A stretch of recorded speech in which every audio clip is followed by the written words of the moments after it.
বিশ্বপথিক করুণায় তব প্লাবিত করেছ বিশ্ব, সাহস দিয়েছ, দিয়েছ প্রেরণা অন্তরে যারা নিঃস্ব। হিমালয় হতে কন্যাকুমারী ভ্রমিয়া পদব্রজে, ভারতাত্মায় জাগাইছ তুমি ছিল যে নিদ্রা মাঝে।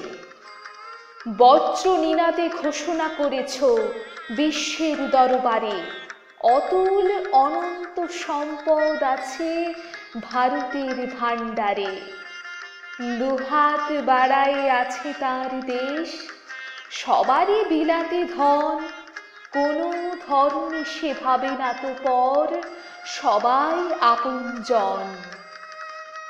এসো বিশ্ববাসী, প্রাণ ভরে করো সে অমৃত পান, স্বমহিমা মাঝে বিরাজে ভারত, ধর্মে শিশু মহান।